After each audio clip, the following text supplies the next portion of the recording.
do you think this is a tandem that is capable of making a deep playoff run? Tandem, yes. I actually think in all the buzz about how Toronto is a nightmare matchup for Philly, and by the way, they are, but so would every team in the top 7 in the East except for Chicago, who's struggling right now. I think in all that noise, we've kind of lost how great Joel Embiid is and how dominant Harden and Embiid have been together. Here's just one example. Yeah, the Raptors won 2 games against Philly with Harden and Embiid, but in 56 minutes with those 2 guys on the floor in those games, Philly was plus 31. They got destroyed, eviscerated when one of them went to the bench. If one of them had to go to the bathroom in an emergency, they lost 6 points right off the bat. If those 2 can maximize their minutes together, they have a great pick and roll chemistry. Even with as creaky as Harden is looked by his standards, if Joel can stay out of foul trouble, I think that stat is really telling. This is a tough series for Philly, but I think all the buzz, all the noise, all the Harden legacy talk, zoom out. When those 2 guys are on the court, they're still dominant. So to me, it becomes about keeping them on the court, and can the other guys just make enough shots to survive? Tim, you agree? I do agree that clearly they're capable. You're talking about 2 of the most dominant players in the league at their position. The question for me is going to be, how does James Harden handle the moments he has to score in pressure situations? Because one of the tough things about having a center as your best player, and I do believe Joel Embiid's the MVP of the league this year, is there are ways to take the ball out of big guys' hands. Now, Jokic might be the exception because he can then beat you with his passing. It's not going to happen with Embiid. So there are blitzes you can hit him with. There are places on the floor where you can run a guy at him and force him to give it up, which means James Harden is going to have to decide some of these games in the fourth quarter. And that is where I have some skepticism, and I think the entire city of Philadelphia does right now as well, based on the way he shot the basketball coming into the postseason. There's no doubt they've got the potential. I mean, they've got the potential with those 2 guys to get to the finals, but they could also go home in the first round, and that's what makes this series and this team, I think, the most fascinating of any in the East. What kind of pressure does all that put on Harden specifically in this series and ideally for them beyond? Ironically, if you listen to James, Zach, right, he says he's got nothing to prove, no pressure, he doesn't feel it, doesn't want to hear it.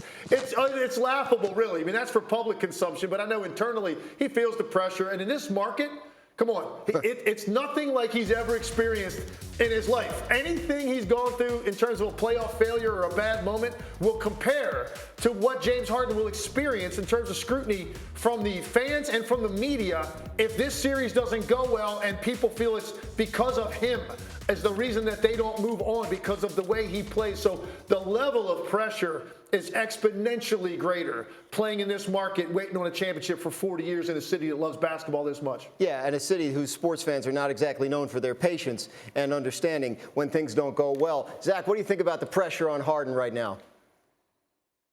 Look, this is at least the 3rd straight postseason we're going into it. We're saying, well, boy, what a great chance for James Harden to rewrite his postseason reputation and his legacy. At least the 3rd in a row. We're still waiting. So he can say whatever he wants for public consumption. We all remember the 2 for 11, 7 turnover games that have happened in elimination games, all of the no-shows. And we also probably don't remember well enough the 35-point games in Game 3 or Game 4 where his team was a big underdog or a big favorite, and it feels like it didn't really matter very much. But bottom line, his postseason reputation is what it is, and it's fair, and Legs is right. Let's put it simply. If James Harden is the 2nd best player in this series, Philly wins. If Pascal Siakam is the 2nd best player in this series, Toronto wins. If that's not pressure, I don't know what is. No one is facing more pressure in the playoffs than James Harden. It does not matter what he says about it publicly.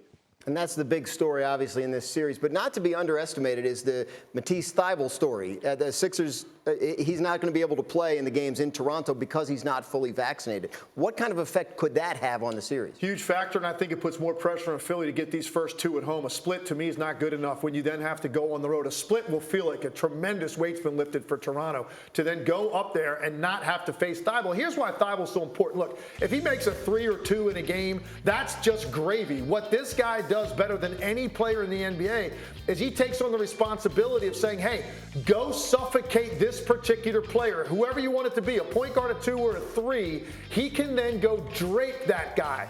No help responsibility, face guard, fight over picks, track guys to the rim. He's got a want to and a relentlessness that is very rare in this league on that end of the floor. So to be able to go make a Siakam or a Van Vliet less efficient for a quarter or a half or a game is an enormous weapon. And now to not have him when you go on the road, I think it's imperative Philly goes 2-0 in these first 2. What do you think, Zach? Could this cost them the series?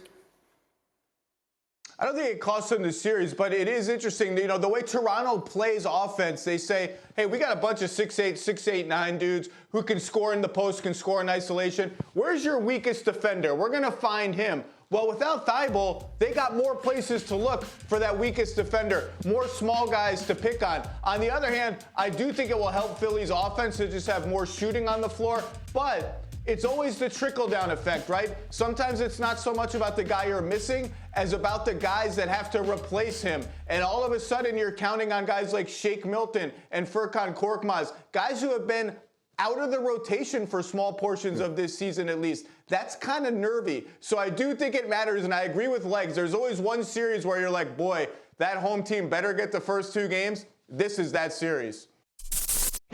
Thank you for watching ESPN on YouTube. For live streaming sports and premium content, subscribe to ESPN+.